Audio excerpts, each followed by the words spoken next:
Tem alguma diferença assim do para-atleta para o atleta em relação a treino? Olá, meu nome é Antônio Carlos Zucco, eu sou médico ortopedista e este é o canal O Paciente. Aqui neste canal a gente conversa sobre saúde. Eu sempre trago profissionais da saúde ou alguém que possa contribuir para a nossa saúde. Saúde física, mental, espiritual, saúde para o dia a dia. E hoje eu estou aqui com o Jefferson Rippen, faixa preta de jiu-jitsu. Isso. Casca grossa, brabo. E por que eu estou aqui com o Jefferson Rippen, que é um faixa preta? Primeiro que nós vamos falar bastante sobre jiu-jitsu. Isso. Eu faço hoje, dezembro de 2024, faz 2 anos que eu me meti nessa bronca do jiu-jitsu. Olha que bacana. E aí o cara vicia totalmente e não consegue mais sair.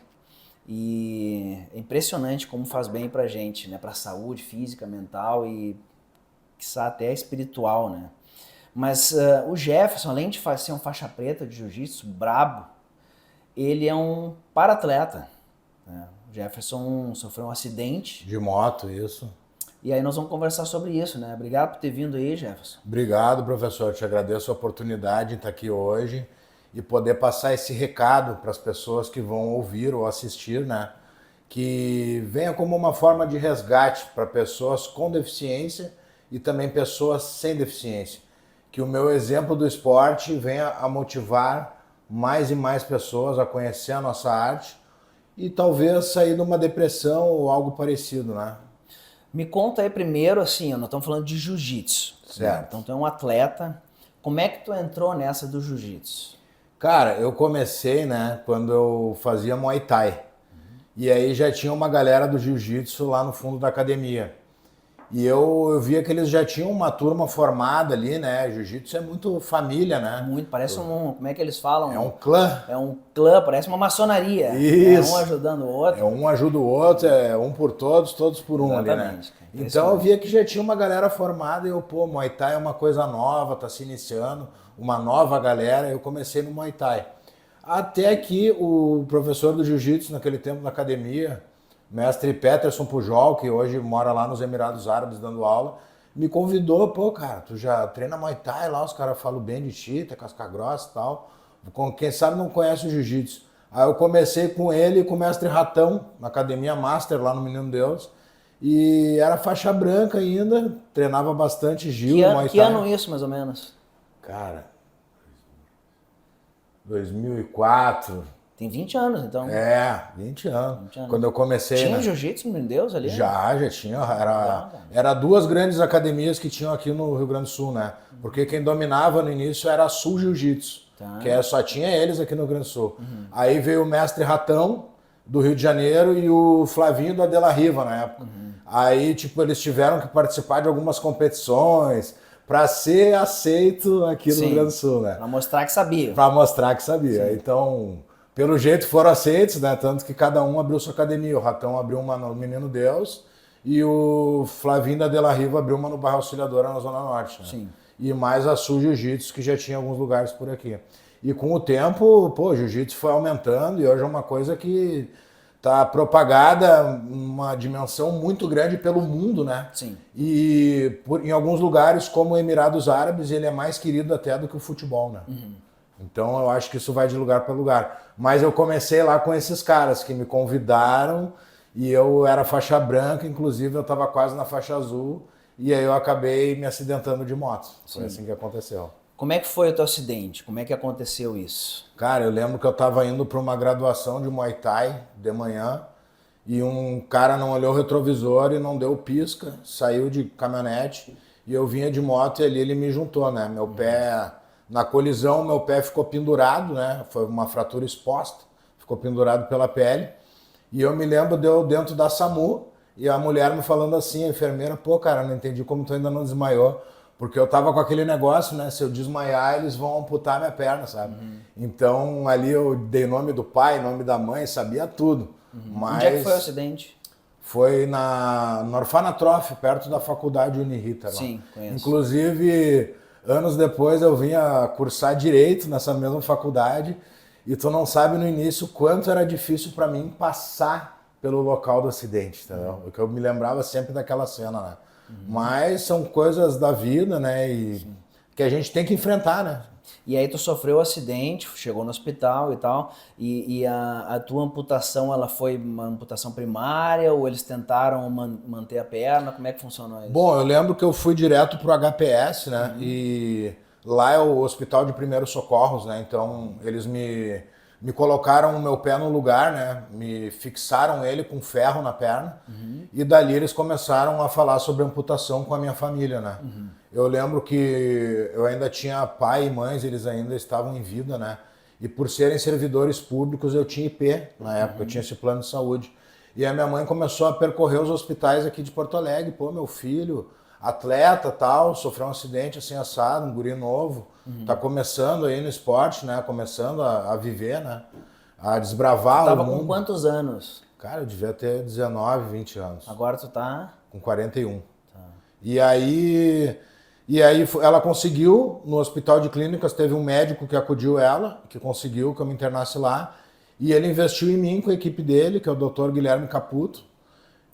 médico do Inter, médico do conheço Internacional, Guilherme Velho Caputo, né? Nunca vou me esquecer dele.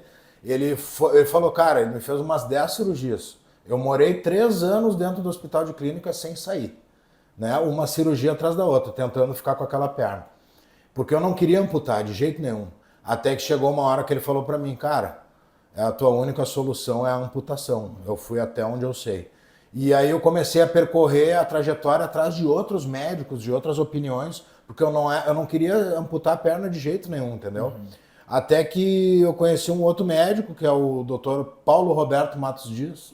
Dr. Paulo me conseguiu fazer ele me tirou o meu osso que estava podre lá no tornozelo, Meu pé caía para baixo, eu não conseguia fixar. Ele me tirou 10 centímetros daquele osso que tinha osteomielite, que foi o osso que raspou no asfalto na hora do acidente, e me botou um cimento ósseo. E ali calcificou e o meu pé ficou reto. Eu perdi o movimento do pé. Só que eu conseguia andar com o pé reto.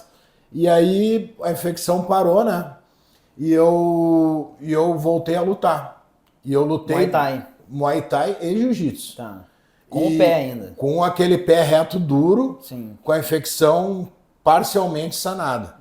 Se passaram 3 anos, aí eu conheci o Para-Jiu-Jitsu.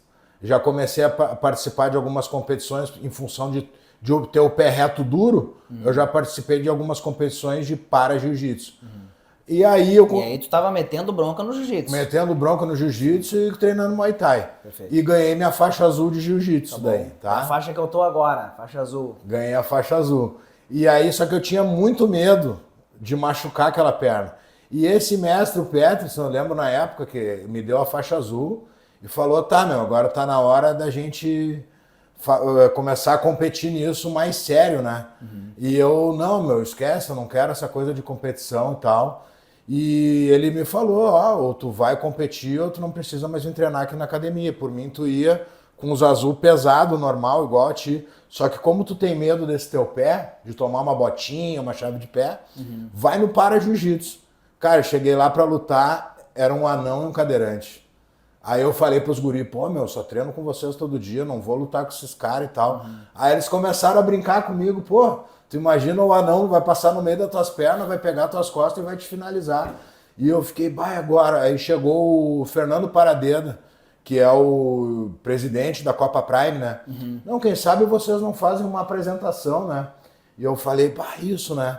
E aí chegou o anão e o cadeirante que tava lá, o anão era faixa branca, o rapaz da cadeira de rodas, ele é de São Paulo, era faixa roxa, ele é faixa preta também. E ele falou, não, eu vim de São Paulo para lutar. Cara, e a gente foi na beira do tatame e ele me falou assim, pô, eu lutei o Campeonato Paulista com os caras normais, né, sem deficiência, e fiquei em terceiro. Nunca ninguém me finalizou em uma competição. Cara, aquele cara desceu da cadeira, foi caminhando igual uma aranha, assim, pro meio do tatame. E aquilo mexeu comigo, sabe? Porque na hora da competição é uma mistura de tudo, né? De ansiedade, com medo, Sim. Fica receoso, né? Então eu cumprimentei o juiz, entrei no tatame e, pô, lógico, o cara não mexe as pernas. Eu agarrei as pernas dele, joguei pro lado e caí nos 100 quilos. Ali eu pontuei, montei. Eu pensei, vou finalizar esse cara. Cara, O cara firmou o braço dele, olhava dentro dos meus olhos. E eu não consegui, com meus 2 braços, eu não levei um braço dele, cara. E ele não precisava pegar pano nem nada, ele só firmou e me olhou. E aí acabou que eu ganhei por pontos. E Não finalizou. não finalizei. Saí, dei os parabéns pra ele e falei, olha, eu sou mais um que não conseguiu te finalizar na competição. Sim. E aí eu comecei a seguir ele, a gente virou amigo e tal, e hoje eu sigo ele é faixa preta também. Muita força no braço. Né? Isso, mas foi assim a minha história no começo do para jiu-jitsu, foi assim, né? E foi assim as coisas foram acontecendo. Aí. E aí o que aconteceu que tu teve que evoluir para amputação? Para amputação. Isso. Tava indo com esse pé tentando reto, te adaptar lutando lá. com o pé reto duro e lutando. Até que um dia eu comecei a participar daí de competições de para jiu-jitsu, treinar Muay Thai mais forte. Até que um dia eu saí de um treino de Muay Thai e eu não conseguia colocar o meu pé no chão, de tanta dor. Pensei, pô, quebrou aquele cimento que o médico botou lá dentro para fixar minha perna, né, meu pé. E aí eu fui procurar ele e, cara, eu não conseguia dormir de tanta dor. Aí quando eu fui procurar o médico, o Dr. Paulo, ele estava viajando. E eu liguei para ele, minha família procurou ele, e ele chegava tipo daqui a 4, 5 dias só. Ele conseguiu antecipar a viagem dele para voltar e vir me ver. E nisso eu lutei 3 anos com aquele pé reto duro, foram 3 anos de participação em Campeonato Gaúcho, Copa Prime, para Jiu-Jitsu, e treinando diariamente Jiu e Muay Thai, né? Eu lembro que eu fiz uma tatuagem em cima das cicatrizes da minha perna, tipo, ninguém vai nem ver isso aqui.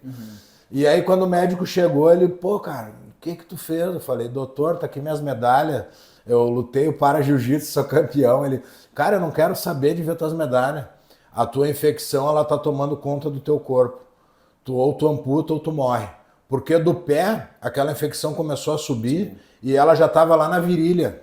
Minha perna tava toda vermelha. E eu não conseguia mais botar o pé no chão.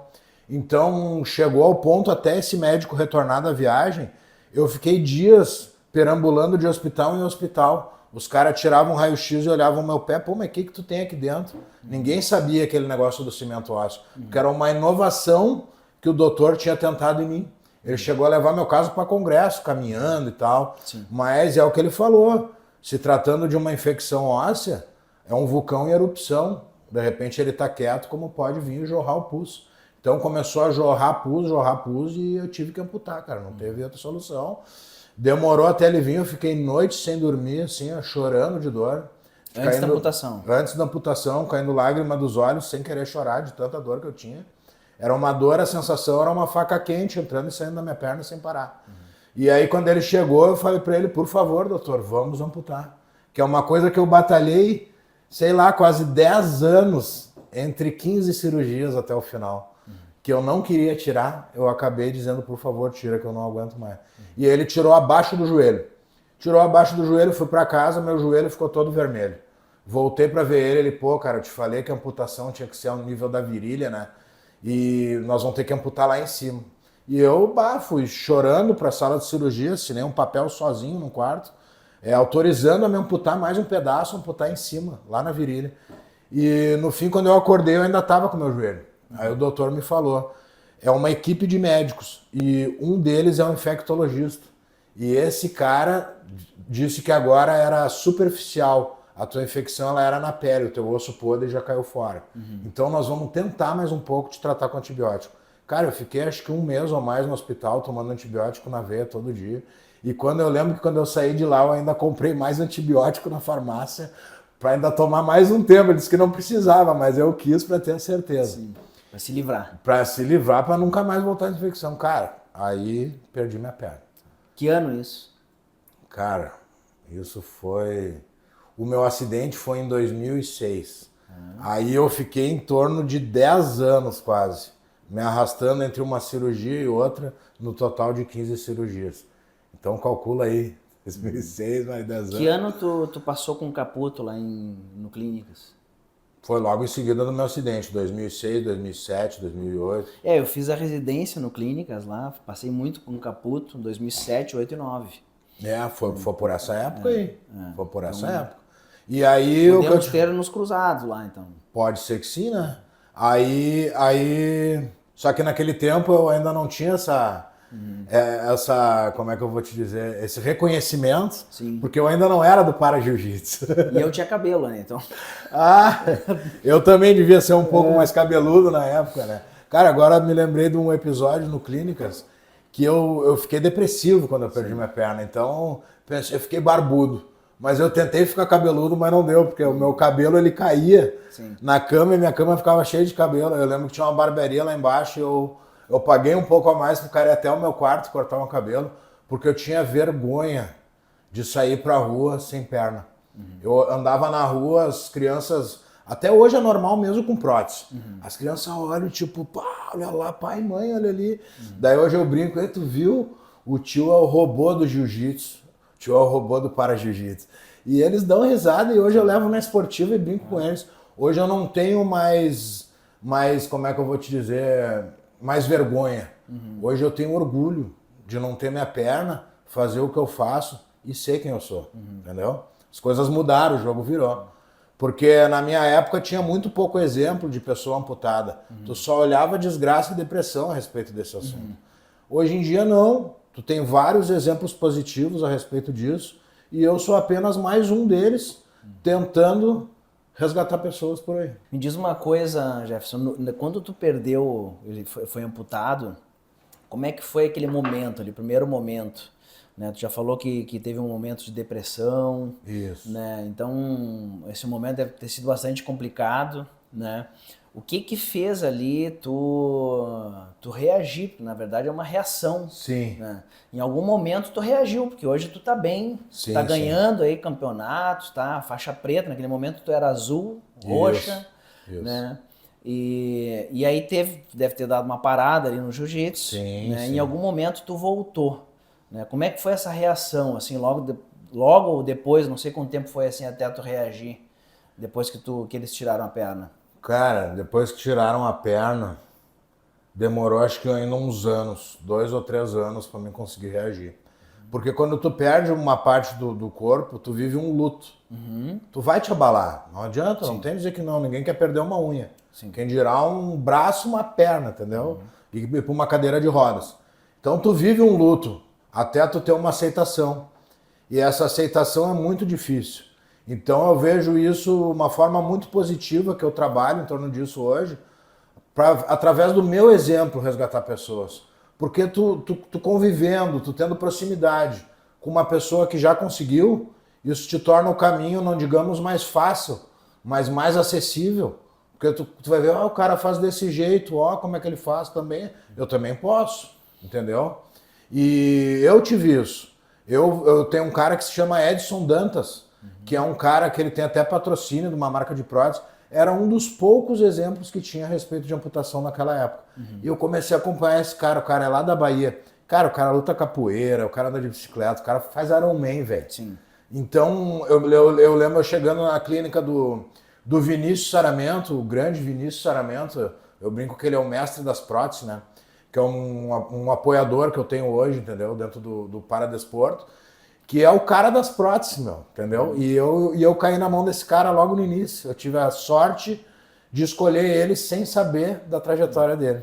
E hoje eu sei. Aí ele disse assim, pô, tu é fã do Edson Dantas? E eu cheguei lá barbudo, com capuz na cabeça, na clínica dele, com lágrima nos olhos, me arrastando de muleta, né? Procurando a minha primeira prótese. Ele me levou numa palestra do Edson Dantas. E o Edson Dantas olhou assim pra mim, pô, meu, eu bem magrinho, tudo, veterano, consigo fazer tudo. Olha, tu um guri novo, forte, com um baita de um coto desse, tu vai fazer tudo o que tu quiser, meu irmão. E realmente eu botei minha perna, minha autoestima levantou, aquilo que eu tinha dependência, que era buscar um copo num lugar, porque minhas mãos estavam ocupadas, eu comecei a fazer sozinho com a minha prótese. E isso aumentou a minha autoestima. E aí eu comecei a voltar a viver. E o meu contato com o jiu-jitsu foi o seguinte, o pessoal do jiu-jitsu que eu treinava lá no Ratão Jiu-Jitsu, lá é, que eu te falei, é uma família. Cada academia que tu vai, tu faz parte daquela família. Lá tem gari, tem médico, ali todo mundo é igual. Sem distinção de classe social, de etnia, de qualquer outra coisa. Então o pessoal ia na minha casa e me buscava para treinar. E me levava na academia. Eu tinha um amigo Carlos, que também está nas Arábias, que persistiu em mim. levava kimono escondido para mim treinar, dizia, tu só vai olhar hoje, alemão. Eu ia lá, ele puxava o kimono. E eu tentei as primeiras vezes, cara, e eu não gostei, porque como eu tive a perna e perdi um pedaço dela, eu tinha aquela impressão de que iam cair em cima da minha perna, e eu tirava a perna, o meu cérebro ainda não tinha assimilado muito bem a amputação. Sim. E Membro fora o fantasma, membro. eles chamam de membro fantasma. Isso, aquela dor fantasma, porque afinal eu senti muita dor no membro amputado. Então, às vezes dá uma terminação nervosa no teu corpo, porque afinal os teus nervos continuam ali dentro. Sim. Eles dão um nó nos nervos, jogam para dentro e fecham a parte da amputação. Então os nervos, o nervo do teu dedão, do teu minguinho, eles estão ali. Tá ali ainda. Às vezes eles mexem, e como eu já tive o pé, parece que tu tá mexendo o teu dedão. Exatamente. E aí se tu ficar pirando nessa história de ai, tá doendo, ai, tá mexendo, e começar a tomar remédio para essa parada, tu vai causar uma dependência psíquica para medicação. Então eu não entrei muito nessa, entendeu? Eu sempre fui um cara relutante a tomar qualquer tipo de remédio.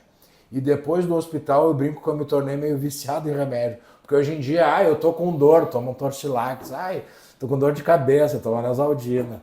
Aí hoje eu tô meio assim, até minha mulher, que isso, sabe? Pra tudo é isso aí, a dor fantasma te causa isso, mas para remédios muito mais fortes, né? Remédios tarja preta, né? E aí te torna essa dependência, eu tô com dor fantasma, toma remédio. Tem muito para-atleta, inclusive, que é dependente de remédio para dor fantasma até hoje, entendeu? Eu, graças a Deus, cara, eu venci essa barreira da dor fantasma. Às vezes me dá dor na perna dirigindo. Sim. E eu ligo o rádio, eu boto um jogo de futebol, eu desvirtuo minha cabeça para outra coisa para esquecer aquilo ali. Eu sonhei, cara, eu comentei em casa que eu sonhei esses dias que eu dei um chute assim, passando com a minha perna numa quina de um sofá, de uma cama, e aquilo me deu uma dor, e no meu sonho eu tinha minha perna. Cara, tu acredita que eu fiquei com dor dormindo, e daí mesmo meio dormindo eu pensei, mas eu não tenho a perna, como é que eu tô sentindo essa dor? A cabeça. Aí eu me acalmei e tal, e passou aquilo, porque eu tava sentindo uma dor de um sonho num lugar que eu nem tenho mais. Tu vê o incrível que é o poder da mente, né? Isso... nesse sentido do poder da mente, cara, o jiu-jitsu ele ajuda um pouco, né, cara? A gente aprende muito a levar sufoco ali, né, cara? Tu tá embaixo de alguém completamente sufocado e tem que aguentar, né, cara? O jiu-jitsu... E tu deve ter sentido primeiro que passou por tudo, né, que todo mundo tem que passar até a faixa preta, né? Então não é pouca coisa. Mas o que tu já tava precisando se adaptar. Uma pergunta assim que eu sempre faço assim para o paciente que teve uma perna amputada, um braço, assim, teve algum momento de adaptação assim com algum fisiatra? Sim. Como é que foi assim? Eles te ensinam quando tu recebe a órtese?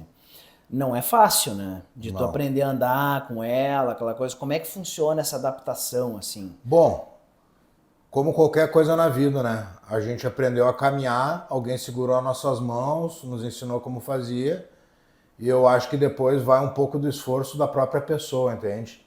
Não adianta te ensinar, te mostrar e tu jogar de lado e dizer, não consigo e acabou. Tu já botou um ponto ali. Tu tem que tentar ir além.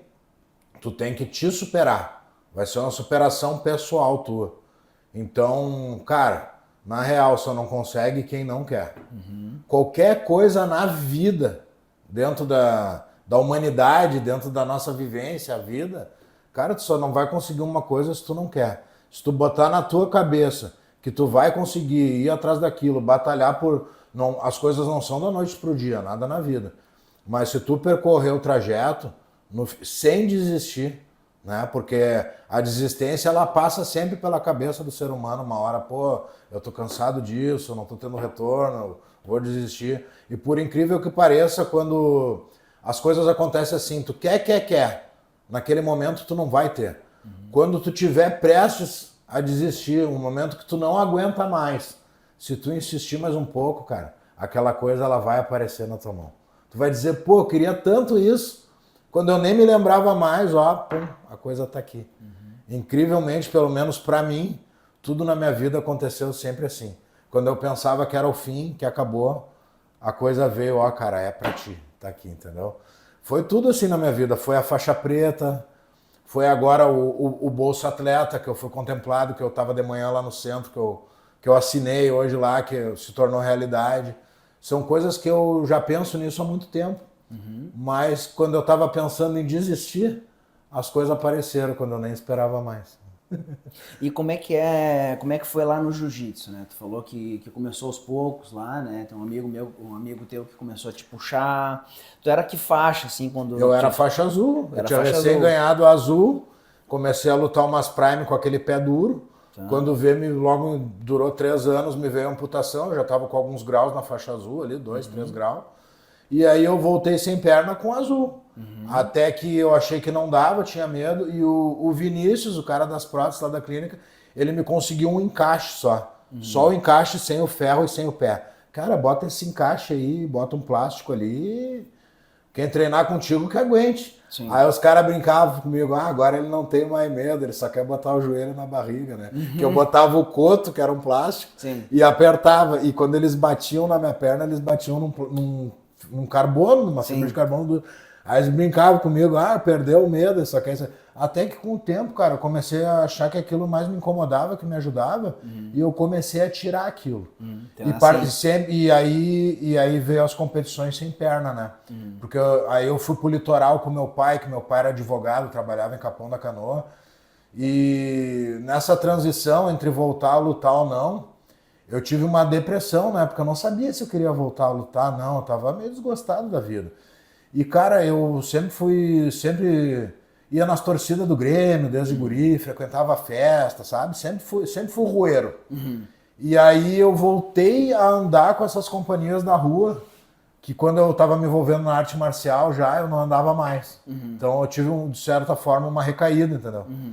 E ali eu me perdi na rua, entendeu? Aprontei muita coisa errada, fiz muita coisa errada. sem a perna, né? Sem a perna, dei um pouco mais ainda de desgosto pro meu pai e pra minha mãe, que na adolescência eu também dei um pouco de desgosto para eles. E aí veio esse negócio do jiu-jitsu forte. E cara, o meu pai viu, né, que eu tava trilhando um caminho ruim e falou pra mim, olha, cara, ou tu vem trabalhar comigo na praia, no meu escritório de advocacia comigo, ou pode sair de casa. E eu fui trabalhar com ele. E tu tinha feito direito. Eu tinha feito direito, eu tinha feito direito, isso. Chegou a te formar? Não, foi até o 5º semestre. E aí eu voltei a cursar o direito, depois que eu voltei para Porto Alegre com assistência do meu pai.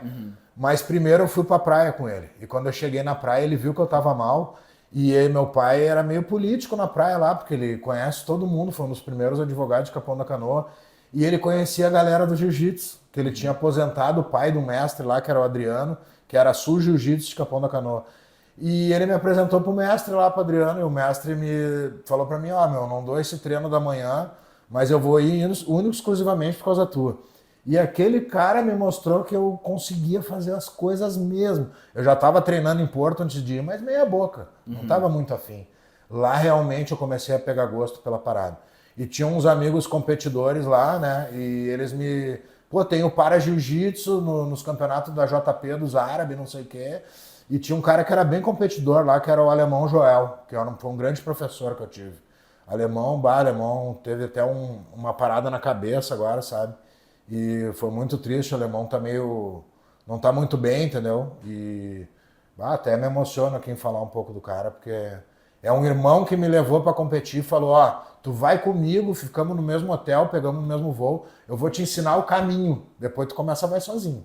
Cara, e ele foi o cara que eu viajei com ele, eu aprendi como se fazia, como é que se inscrevia na competição do para jiu-jitsu, como viajava, o que devia comer, os horários, e eu aprendi a cartilha com esse cara e voltei para Porto Alegre.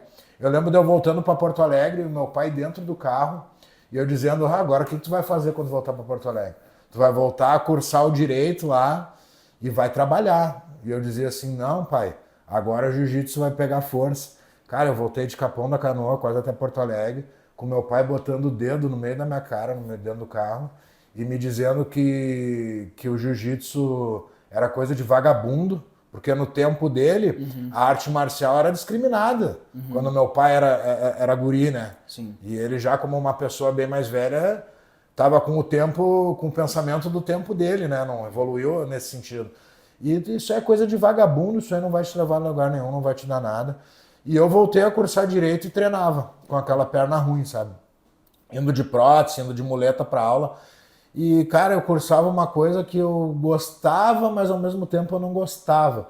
Porque eu gostava do jeito que a lei existe, das leis, mas não o jeito que elas são executadas, que são diferentes do que estão escritos. E eu comecei a me desgostar pelo direito, né? E aí ele ainda brincava comigo, pô, pergunta tal coisa pra tua professora, porque os artigos eles têm colisão entre outros. E eu dizia, tu ainda brinca comigo. Aí chegou uma hora que eu comecei a competir, comecei a ganhar. E eu falei pro meu pai, vem cá, pai, tu gasta um bom dinheiro comigo na faculdade de Direito, paga estacionamento, tu me ajuda com tudo. Cara, e eu acho que eu vou ser muito mais feliz trilhando o caminho do jiu-jitsu. Por que que o senhor não investe em mim como para-atleta, me ajuda a pagar minhas academias, suplementação, aulas particulares? Por que que o senhor não investe em mim? Eu vou ser muito mais feliz. Bah, aquilo balançou meu pai assim e ele resolveu me ajudar. E aí ele começou a me patrocinar. E eu lembro dele no centro de Porto Alegre procurando um kimono para mim, quase tendo um infarto, que ele tinha problema do coração. E eu fui indo e ele me ajudando. E foi até falecer sendo o meu maior apoiador no esporte. Então eu disse que no passado eu dei muita decepção para meus pais, mas eu tenho certeza de que eles descansaram em paz, tendo um orgulho da minha pessoa pelas coisas que eu faço dentro do para-jiu-jitsu e dentro do esporte. Porque eles chegaram a acompanhar a minha trajetória, acho que até a faixa marrom quase ali. Entendeu? Isso aí é essa história, assim, né, com o pai, assim, de a gente não... Até Santo Agostinho, né, ele não foi perfeito, né, então a gente tem momentos, assim, da nossa vida que a gente não faz o que a gente gostaria de fazer, né. Mas num para-atleta, você estava falando ali de suplementação. Isso. O que tem, assim, num atleta, agora falando do atleta, tá? Agora tu já tá estabelecido, assim, como um para-atleta, já estava treinando forte, né? Como tu falou, já estava quase na preta, estava competindo, né? Tem alguma diferença, assim, do para-atleta para o atleta em relação a treino, ter que treinar treino de força, musculação, cuidar peso? Eu sei que no jiu-jitsu tem aquelas várias pesagens, né, como nas outras lutas, mas tem que cuidar peso, como suplementação, tem que suplementar, como é que funciona isso? Eu fui, que nem eu te falei, eu fui até a faixa azul ali com a minha perna ainda ruim, mas com ela, né, antes da amputação. Amputei minha perna na faixa azul, eu ganhei minha faixa roxa, marrom e a preta sem perna, entendeu? Então aí eu comecei a ter que treinar um pouco diferente, né? Também porque eu já tenho uma idade mais avançada, né? Eu tô com 41, então é diferente do moleque de 20 anos o teu treinamento. Seja para um para-atleta ou para uma pessoa com as duas pernas.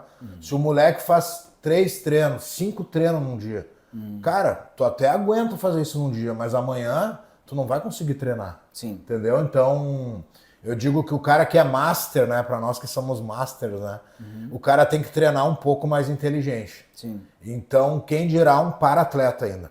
Porque uma prótese, ela te machuca a perna. Ela dói para andar e se tu abusar muito, amanhã tu não bota a tua perna e tu vai ficar de muleta. Ou tu vai ficar em casa sem sair por causa disso. Então, tu tem que cuidar tudo isso. Eu acho que varia de acordo de peso, biotipo, tem tudo isso. Aonde é a tua amputação, se ela é abaixo do joelho, se ela é acima, se ela é braço. Eu acho que o para-atleta ele vai ter que adaptar o treino para ele. Sim. Isso é um desafio até pro sensei da academia de jiu-jitsu. Isso é um desafio pro treinador de musculação. Esse pessoal vai ter que embarcar contigo junto nessa jornada. Entendeu? Tem que comprar a briga. Não é uma coisa fácil. E o jiu-jitsu ele é um esporte inteligente. Sim. Então tu tem que ser inteligente, sem a perna, sem o braço. É tal coisa eu não posso executar, não serve pra mim. Sim. Eu não tenho a perna. Eu não vou querer fazer uma guarda de la Riva, uma guarda X. Como se eu não tenho a perna? Como é que eu vou querer fazer um birimbolo? Sim. Entendeu? Então, e existem coisas que jogam a meu favor, como uma passagem de meia guarda. Eu não tenho a perna para te segurar. Tu vai achar que vai segurar quando vê eu tô do teu lado, nos 100 quilos. Sim. Tô numa montada, porque o coto me favorece a passar. Sim. Agora, quando eu vou fazer guarda, eu não tenho guarda fechada. Não tem como fechar guarda, entendeu? Então, a gente tem que ser inteligentes, assim como um atleta de jiu-jitsu, ele tem que ser inteligente, estudar o que é bom e serve para ele. O para-atleta tem que trilhar o mesmo caminho no para-jiu-jitsu, vendo o que dá para ele, o que não dá, e até surpreendendo atletas comuns, porque eles não estão acostumados a lidar com alguém deficiente no tatame. Então tu faz coisas que eles não fazem. Daqui a pouco tu surpreende os caras. E isso acontece muito comigo nos meus treinos e em competições contra pessoas sem deficiência que eu já participei. Sim. Isso que eu te perguntar agora, né? Quando tu treina com um pessoal que não tem deficiência junto. Na minha academia eu sou o único sem perna e eu acho que eu é o único deficiente que treina. Rola com todos eles. Rolo com Não eles tem normal. diferença. Se o sensei mandar, a gente tem que ir, né? Perfeito. Mesmo quando tu tá cansado, jogado no canto. Se o sensei te olhar e falar, vai mais uma, tu tá louco pra dizer que não, mas tu vai dizer que sim. E hoje em dia nos campeonatos que tu tá participando, tu participa dos dois campeonatos, não tem essa... Eles não te freiam na hora de competir contra alguém que não tenha deficiência? Porque num campeonato que tem pessoal que tem deficiência, aí tu vai lá, te inscreve, provavelmente, sim, né? Mas para quem... Pra quem não tem. Tu tem e alguém não tem. Tem alguma... Cara, começa assim, ó. Tu vai te inscrever, tudo via online. Nem sabe que tu tem. Ninguém sabe que tu não tem a perna. Pô, tu vai te inscrever na tua categoria, vai chegar pra lutar. Pô, os caras vão dizer que não, meu. Sim. Então é uma coisa até que vai abrilhantar o campeonato dos caras lá, entendeu? Dando um show pra plateia que tá olhando. E eu digo, lutando contra pessoas, principalmente sem deficiência, muitas pessoas, às vezes, que estão na arquibancada olhando, não serve para elas, de repente, aquele recado. Pode ser que sim, mas pode ser que não. Às vezes esse recado é levado por elas para alguém lá fora. Sim. Pô, hoje eu vi um cara sem perna lutando com os caras lá no ginásio, loucura e tal. E aí vai, entendeu? Já aconteceu de eu lutar um campeonato, até em Capão da Canoa, com o meu pai, um dos primeiros que meu pai me levou. Pô, meu pai era da luta livre, né, em 1970. Aí eu te falei, ele pegou esse tempo que a arte marcial era bem discriminada, era coisa de marginal. Meu pai tentava botar tatame em casa, eles me contavam que a minha avó dizia, não, aqui não, isso é coisa de marginal, entendeu? E aí ele viu o filho dele fazendo o que ele gostava e conseguindo ser reconhecido por isso. Então meu pai era assim, ele ia comigo lá no campeonato e aí não tinha luta pra mim no para-jiu-jitsu e às vezes eu me inscrevia na categoria e não tinha ninguém lá na faixa roxa, ele participou bastante. Aí sabe o que ele dizia pra mim? Eu pagava os guris da academia, vai lá, manda ele se inscrever no absoluto. Meu pai era assim, vai lutar com alguém. E aí um dia lá eu fiz umas lutas lá em Capão da Canoa e a gente foi comemorar depois no restaurante, jantar, né? E o pessoal em outra mesa tava comentando que tinha um cara sem perna, que tinha dado um show de jiu-jitsu, que foi uma loucura. E os caras não tinham me visto ali. E aí meu pai escutou aquilo. Então ele começou a dar mais valor pro para-jiu-jitsu. Eu tenho certeza que eu devo estar dando muito orgulho pro meu velho, porque eu levo o nome da nossa família, né, o nome dele, da minha mãe, e tudo que eu faço na minha vida e dentro dos tatames, assim, quando eu comemoro, quando eu ganho alguma coisa, eu penso, pô, tô dando orgulho pra ele, sabe? Porque, que nem eu te falei, eu já dei muito desgosto no passado, então hoje eu sou outra pessoa, né? As pessoas evoluem, elas mudam, né? Mudam os conceitos, mudam as amizades, mudam os ambientes, né? E, pô, o jiu-jitsu foi a parada que me salvou. Eu vejo que dentro do tatame, no jiu-jitsu pelo menos, só tem pessoas do bem, de bem, e pessoa ruim não se enquadra ali, entendeu? Ela logo sai fora automaticamente que ela vê que não é pra ela. Porque ali eu só vejo pessoas de bem. Um quer o bem do outro, um quer ajudar o outro. Se alguém tem algum problema no tatame, sempre vai ter alguém daquela determinada área que vai saber te dar uma dica, te ajudar a resolver. Eu vejo muito isso, né? Eu faço parte da Aliança, né? Aliança Tristeza, né? O nosso mestre, o Giovanni Guedes. Mestrão, sinistro. Mestraço, né, cara? Mas eu falo pra ele isso, né, cara? Que todos ali, né, cara? Sempre, os caras nos recebem muito bem, né? Que nos receberam lá. Hoje em dia, eu e minha mulher, a gente treina junto, né? E eu tenho meus dois pequenos também treinam, né? Já estão ali faixa amarela, cinza com preto, então é milhão, né, cara? Vamos lá e... O meu tá com louco. 3 anos e ele me olha, né? Ele brinca com a minha faixa preta. E eu dei pra ele aqueles negocinho de sair do banho, que tem uma faixa pra amarrar, né? E é preta. Ele, faixa preta que nem o papai. Sim. E ele diz, o que tu quer? Tu quer ser lutador? Ele diz, papai, eu quero ser faixa preta que nem o papai. Aí eu digo, pra ser faixa preta, tu vai ter que ter muita disciplina. E tu começa na branca, eu digo pra ele. Isso aí. Porque pra mim, eu sou de um conceito de jiu-jitsu antigo, né? Que pro cara ser faixa preta, não é só tu ser bom de jiu-jitsu, bater nos outros ali no treino dentro do tatame, ou ser um magnífico competidor com muitas medalhas. Cara, o faixa preta, ele tem que ser um faixa preta da vida, não só dentro do tatame. O tatame é apenas um começo, um reconhecimento para lá para fora. Tu tem que ter a atitude de faixa preta. Tu tem que olhar uma senhora cega, ajudar ela a atravessar a rua. Tem que olhar um moleque desesperado pedindo alguma coisa, se tem uma moeda sobrando, dá para ele. Tu tem que ajudar o próximo. E se tu é preta mesmo, tu é professor. Tu vai pegar um faixa branca, vai finalizar o cara 10 vezes no treino. Tu quer provar o quê? Pra quê, irmão?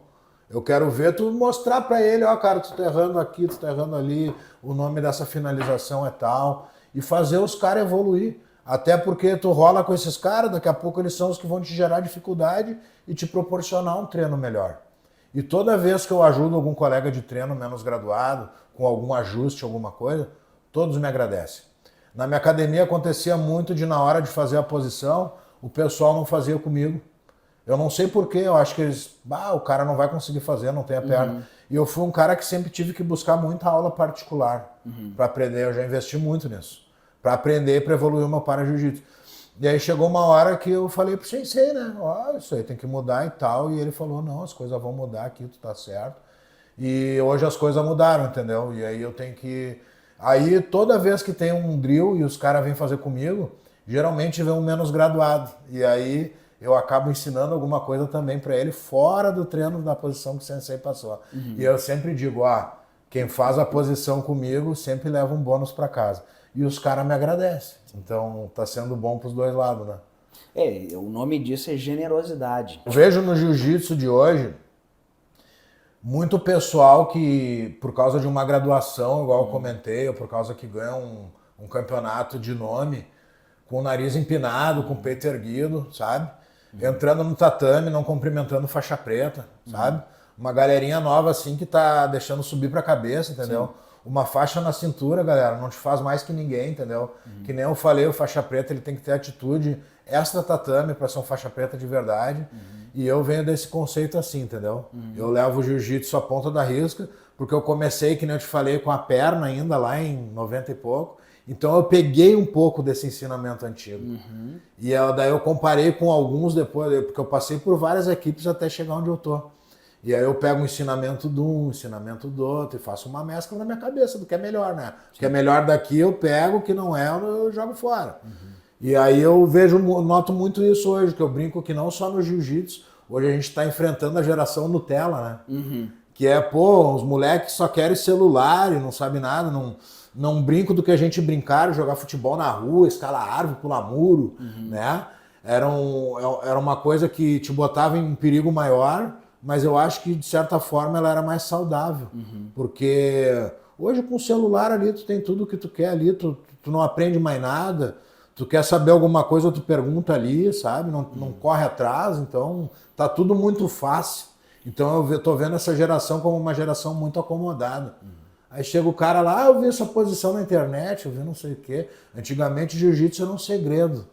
O cara te passava uma posição, tu ficava um mês daquilo, porque não tinha YouTube. Então, não que isso seja ruim, a posição do jiu-jitsu no YouTube, ela é massa. Que bom que tem, né? O jiu-jitsu está evoluído. Mas tu não pode te acomodar atrás da tela do celular. E as pessoas que estão em casa ficam só no celular, no computador, não praticam esporte, ficam acuadas de dar uma volta na rua, sabe?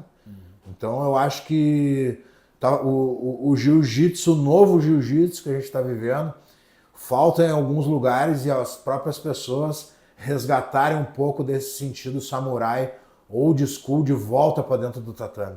Não generalizando, não é todo lugar que é assim. Mas eu vejo que a maioria é. E os que não é uma parte é, a outra não. Então não vamos deixar isso nos contaminar. Vamos resgatar aquele jiu-jitsu antigo e formar verdadeiros faixa preta cidadãos. E é isso o meu recado. Deixa eu te perguntar uma coisa. Tu falou aí agora que tu recebeu uma bolsa. Isso, Bolsa Atleta. O que é essa Bolsa Atleta? Que hoje é um dia especial, né? Nós estamos conversando aqui no dia 20 de dezembro de 2024. É o dia que tu assinou, né? Hoje de manhã, né? Nós estamos gravando à tarde, é o dia que o Jefferson assinou o Bolsa Atleta. Acho que é o primeiro Bolsa Atleta para ti. Isso. Né? O que é isso, né? E o que tu acha dos benefícios, assim, não só para os atletas, mas também para os para-atletas aqui no Brasil? O que tu poderia dizer, assim, a respeito disso? Bom, isso é uma coisa que ela funciona de uma forma diferente de estado para estado. Cada pessoa deve correr atrás das verdadeiras informações na sua própria região, indo atrás dos órgãos competentes de esporte, lazer, né, secretarias e na prefeitura, se informando quando saem editais para se inscrever, correndo atrás da papelada necessária, que foi o caminho que eu tive que trilhar até conseguir hoje. Eu já almejava isso, outros anos eu vi outras pessoas sendo contempladas, e eu sempre fui um cara que representa a minha cidade, o meu estado, Brasil e mundo afora lutando, né? Levando o nome aí dos gaúchos, né? Porto-alegrenses. E eu pensava, pô, quando é que o jiu-jitsu vai entrar nessa parada, né? Porque a gente esbarrava num negócio que o jiu-jitsu não é um esporte olímpico. Então essa verba, a maioria, era designada para esportes olímpicos. Até que eu tenho um amigo, que é um amigo de infância, que é o Rodrigo Mezenga, que ele é uma pessoa envolvida no esporte, no meio da política, e ele me enviou um link. Tenta, te escreve aí. E ele falou comigo, eu te ajudo qualquer coisa, papelada que precisar, aí vamos atrás, sei lá, dá um jeito. E através do link ele foi me incentivando e eu fui correndo atrás dos papéis, porque eu estava longe, eu estava disputando a competição no Rio de Janeiro e tinham alguns dias para enviar esses papéis. E eu consegui falar com meu primo, e meu primo correu toda essa papelada para mim e conseguiu enviar. Porque senão eu não ia conseguir. Aconteceu no ano passado e eu não estava também. Eu não estava em Porto Alegre. E eu não corri a papelada e fiquei de fora. E esse ano eu corri atrás dessa papelada, através da indicação, né, do site do Rodrigo Mezenga. E eu fui contemplado. Inclusive eu gostaria muito de agradecer esse cara aí. Ó. Grave esse nome, Rodrigo Mezenga. É um cara que apoia o esporte e o paradesporto, entendeu? Ele tá sempre correndo. Ele não enviou só para mim esse link, como ele enviou para vários outros atletas. Pessoas que ele vê que são merecedoras de concorrerem a serem contempladas, entendeu? E deu tudo certo, meu nome saiu no edital e eu nem acreditei quando eu li lá. E eu, a minha hora chegou. Eu já estava pensando em desistir. Eu estava procurando emprego para pessoa com deficiência de qualquer coisa por aí, porque afinal eu investi demais nisso para muito pouco retorno financeiro. Mas o meu propósito nunca foi só ganhar medalhas, ganhar status, reconhecimento. Claro, todo mundo gosta de ser o campeão, de ser reconhecido, mas cara, eu já tive lá no fundo do poço, então eu sei bem como é. Então meu intuito sempre foi resgatar pessoas com deficiência, para que elas saiam da depressão, para que elas pratiquem algum esporte, entendeu? E eu tava, eu lancei o meu documentário, que tá rolando no YouTube, né, que se chama Imparável para Jiu-Jitsu. Tu botar lá, tu vai assistir meu documentário. E eu pensei, já fiz o documentário, já fui campeão mundial, brasileiro de para Jiu-Jitsu, várias vezes campeão gaúcho. Então eu pensei, eu já fiz a minha trajetória, eu já investi demais nisso. Tenho um filho pequeno, minha mulher está trabalhando, meu filho está na escola. E eu estava em casa pensando, mais tarde eu tenho que treinar. E ninguém come medalha na mesa, né? E aí eu pensei, o que eu vou fazer? E aí eu tô lá procurando emprego e um amigo me manda uma mensagem, cara, tu foi contemplado com o Bolsa Atleta, parabéns. Eu olhei pro céu assim, o Papai do Céu não quer que eu pare esse ano. Então eu vou um pouco mais além, entendeu?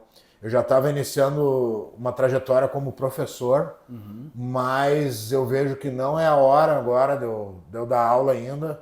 Afinal, eu sou atleta do estado do Rio Grande do Sul, da cidade de Porto Alegre, né? Fui contemplado.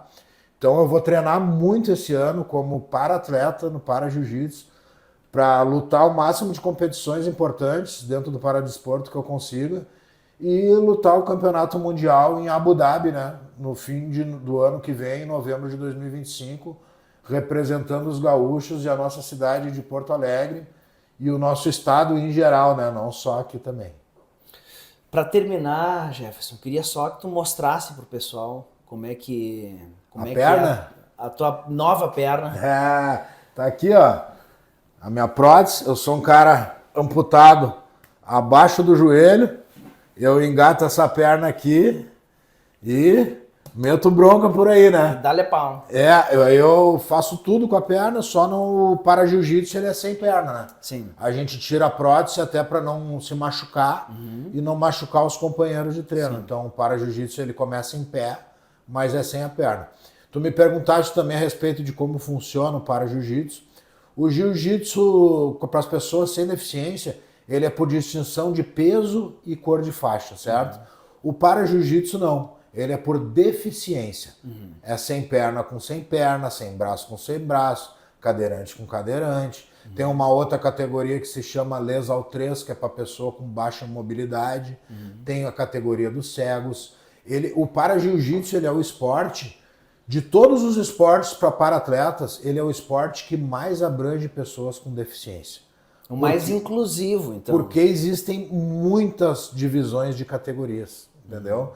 Então, se tu é um cara que tu não tem os 2 braços e as 2 pernas, tu pode entrar no para-jiu-jitsu. Só que ele funciona assim. São nivelados por deficiências as lutas. Mas se tu te inscreve numa competição e não tem a pessoa com a mesma deficiência que tu acaba lutando com pessoas com outra deficiência. Independente de cor de faixa e peso. É por deficiência, entendeu? Então, um campeonato gaúcho, aqui Rio Grande do Sul é um estado, então não tem tanta gente. Provavelmente tu vai lutar com pessoas com outra deficiência. Pode ser que não, mas provável que sim. Agora, como quando são campeonatos grandes, brasileiro, mundial de para-jiu-jitsu, com certeza tu vai lutar com pessoas da tua mesma deficiência. E se tiver muita gente, aí é nivelado por deficiência e faixa. Preta e marrom, azul e roxa e branca. É mais ou menos assim que funciona. Para que no futuro, a gente está começando um trabalho muito grande em todos os estados, em conjunto e união, se falando um entre outros, formando associações. Para que no futuro tenham as lutas, a mesma deficiência, o mesmo peso e a mesma faixa. O para-jiu-jitsu existe há décadas, que tem deficiente em academias treinando, mas não com competições próprias para o para-jiu-jitsu. Então, cada vez são mais o número de competições, né, que vem botando essa categoria. Algumas ainda não inseriram. Mas o futuro é para que todas tenham, né? Não tem por que não, entendeu? É uma coisa até que abrilhanta o campeonato, né? Ou que se faça um dia pro para-jiu-jitsu, outro com pessoas comuns, mas geralmente não, eles botam na mesma competição e eu acho que isso é o mais legal, que afinal ele é inclusão, né? Não vai botar um dia só pros caras, joga junto que fica todo mundo no mesmo bolo ali, tu amplia tuas amizades, tu ganha admirações de pessoas, tu passa a admirar outras pessoas também. Então isso é muito legal, que eu te falei, o jiu-jitsu é uma família e acontece até de pessoas de outras equipes te convidar, vai num treino lá na minha academia lá e tal, que gosta da superação, entendeu?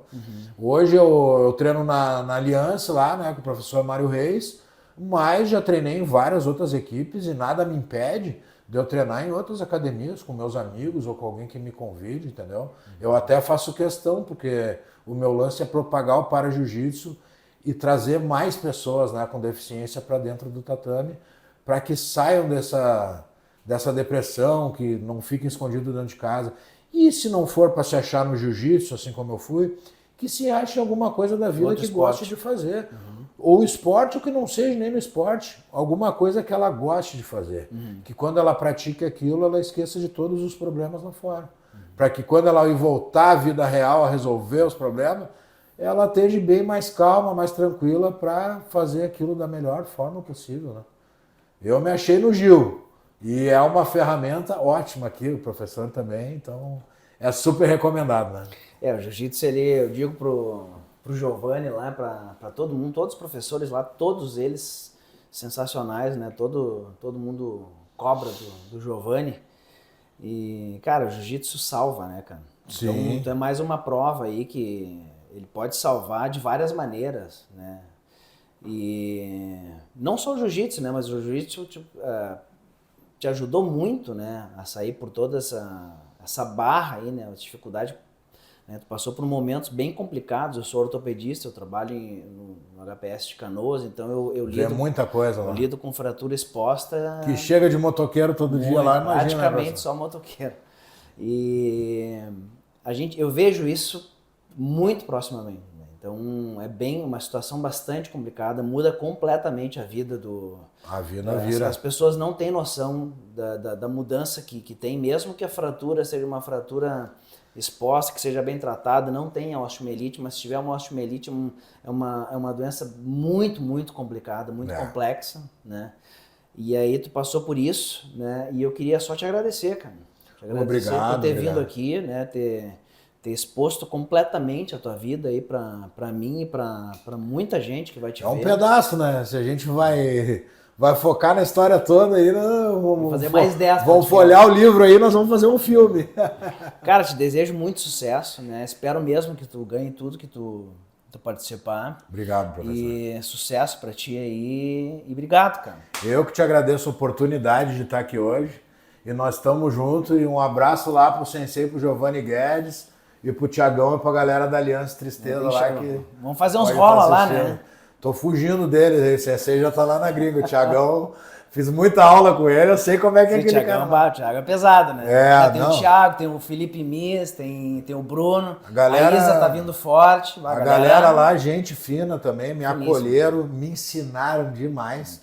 Até hoje eu levei pra casa os ensinamentos lá que eu aprendi com o Giovanni, com o Tiagão, com toda essa galera aí que tu falou. Rolei com todos lá, com o Éder, com o Marquito. Tudo. Apanhei, desguri tudo lá, mas alguns eu bati também. Isso aí, professor. Obrigado a oportunidade. Tamo junto, galera. Terminamos aqui mais um canal O Paciente, um canal que está no YouTube. A gente conversa sobre saúde. Mais um que está terminado. Espero que tenha gostado. Até a próxima. Valeu. Us.